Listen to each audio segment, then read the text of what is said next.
જુઓ, ખૂબ જ ઇમ્પોર્ટન્ટ પ્રશ્ન અને ખૂબ જ ઇમ્પોર્ટન્ટ માહિતી છે, જે આપણે આજે એવી રીતે સમજશું કે આપણે આખી જિંદગી નહીં ભૂલીએ. 100% આજે હું તમને એ રીતે સમજાવીશ, આજનો પ્રશ્ન અને આજની માહિતી એ રીતે સમજાવીશ કે તમે કોઈ દિવસ ભૂલી નહીં શકો, એ મારી ગેરંટી છે.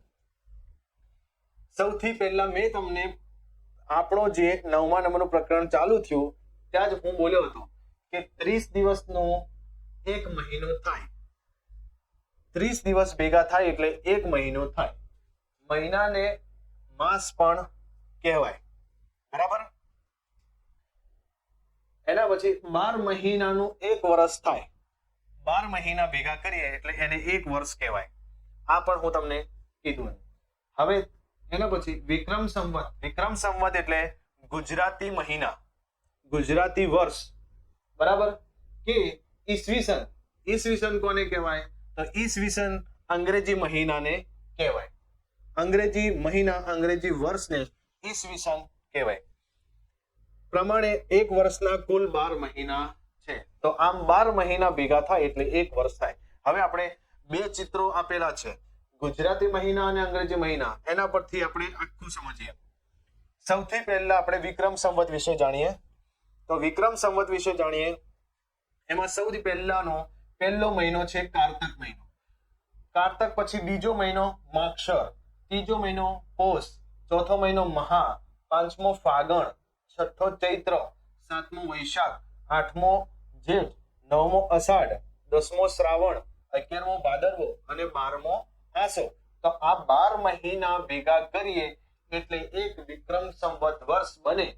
વિક્રમ સંવત વર્ષ એટલે ગુજરાતી મહિનાઓનું વર્ષ, બરાબર. એ જ રીતે અહીંયા ઈસવીસન. ઈસવીસન એટલે અંગ્રેજી મહિનાનું વર્ષ, બરાબર. તો અંગ્રેજી મહિનામાં સૌથી પહેલો મહિનો પહેલો જાન્યુઆરી, બરાબર, અને બીજો ફેબ્રુઆરી, ત્રીજો માર્ચ, ચોથો એપ્રિલ, પાંચમો મે, છઠ્ઠો જૂન, સાતમો જુલાઈ, આઠમો ઓગસ્ટ, 9 સપ્ટેમ્બર અને 10મો ઓક્ટોબર અને 11મો નવેમ્બર અને 12મો થાય ડિસેમ્બર, બરાબર.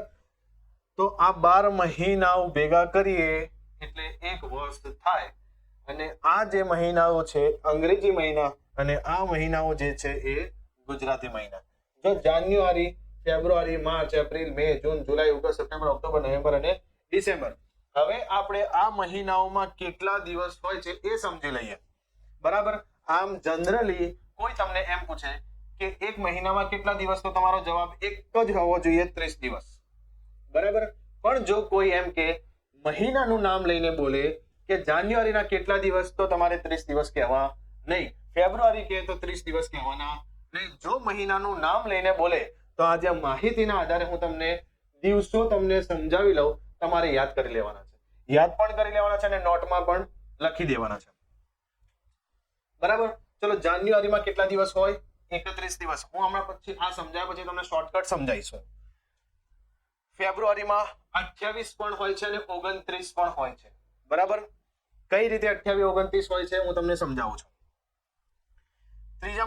ત્રીજો મહિનો છે માર્ચ. માર્ચમાં 31 દિવસ, એપ્રિલમાં 30 દિવસ, મે મહિનામાં 31 દિવસ, જૂન મહિનામાં 30 દિવસ, જુલાઈમાં 31 દિવસ, ઓગસ્ટમાં 31, સપ્ટેમ્બરમાં 30, ઓક્ટોબરમાં 31, નવેમ્બરમાં 30, ડિસેમ્બરમાં 31.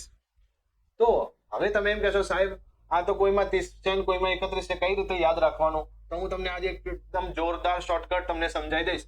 તમે ક્યારેક કોઈ દિવસ ભૂલી નહીં શકો.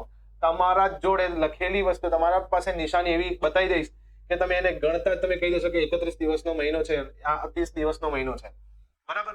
ખાલી ફક્ત એક જ મહિનો એવો છે કે જેમાં અલગ પડે છે ફેબ્રુઆરી.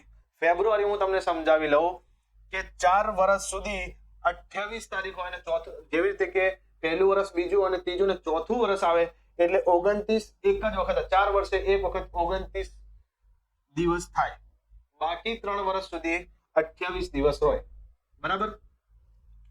તો હું તમને સમજાવું કે આ કઈ રીતે તમારે માહિતી યાદ રાખવાની. તો સૌથી પહેલા આપણા બે હાથ છે આ મુઠ્ઠી વાળી દેવાની છે અને આ આંગળીના જે હાડકા ઉપરથી આપણે દિવસો સમજી લઈએ. તો સૌથી પહેલું સ્ટાર્ટ થાય અહીંયા ટેકરો છે. ટેકરો છે જાન્યુઆરી. ખાડો છે ફેબ્રુઆરી, ફરી ટેકરો માર્ચ, પછી ખાડામાં એપ્રિલ, મે, જૂન, જુલાઈ.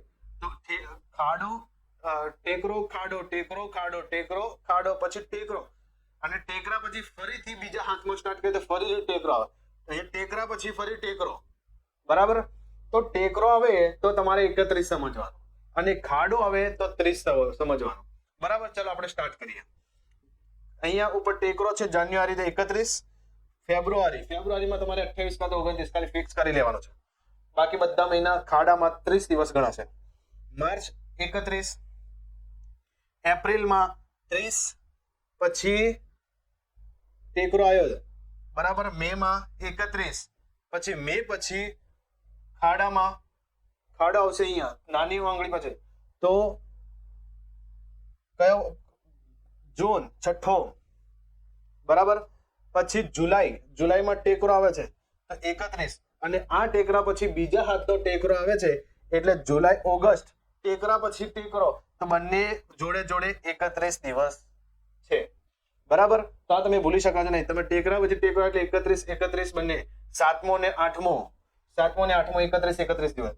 ફરીથી ટેકરા પછી ખાડો અહીંયા સ્ટાર્ટ થાય તો 30 દિવસ. ટેકરો આવે એટલે ફરી 31, ફરી ખાડો આવે એટલે 30 દિવસ, ફરી ટેકરો આવે એટલે 31 દિવસ. તો આ ટેકરા અને ખાડા પરથી તમે 31-30 દિવસ નક્કી કરવાનું.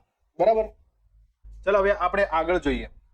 અહીંયા માસ એટલે મહિનાઓ, અહીંયા ઋતુઓ અને ઋતુઓમાં શું અસર થાય. બરાબર. યાદ કરી લેવાનું છે તમારે. માસમાં જો કારતક, માગશર, પોષ, મહા ગુજરાતીના 4 આગળના મહિના કારતક, માગશર, પોષ, મહા. તો આ 4 મહિનામાં શું હોય? શિયાળો. અને શિયાળામાં શું થાય? ઠંડી પડે. એના 4 પછી મહિના 5મો, 6ઠ્ઠો, 7મો ને 8મો ફાગણ, ચૈત્ર, વૈશાખ અને જેઠ. પહેલો, બીજો, ત્રીજો અને ચોથો કારતક, માગશર, પોષ અને મહા. પછી 5મો, 6ઠ્ઠો, 7મો અને 8મો ફાગણ, ચૈત્ર, વૈશાખ અને જેઠ. આ 4 મહિનામાં ઉનાળો આવે અને ઉનાળામાં શું અસર થાય? ગરમી પડે. બરાબર. એના પછી 8મો મહિના પછી 9મો, 10મો, 11મો અને 12મો. તો આ 4 મહિના અષાઢ, શ્રાવણ, ભાદરવો અને આસો. આ 4 મહિનામાં ચોમાસું હોય અને ચોમાસામાં શું અસર થાય? વરસાદ પડે. તો તમારે આ 4 મહિનામાં 4 મહિનામાં 3 ઋતુઓ હોય. આ 4 મહિના આગળના 4 મહિનામાં શિયાળો હોય, એના પછીના 4 મહિનામાં ઉનાળો હોય, એના 4 મહિનામાં ચોમાસું હોય.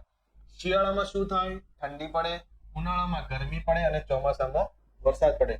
તો ઋતુઓ પરથી શું અસર થાય એ આપણે યાદ રાખવાનું છે અને કયા મહિનામાં કઈ ઋતુ આવે છે એ પણ યાદ રાખવાનું છે.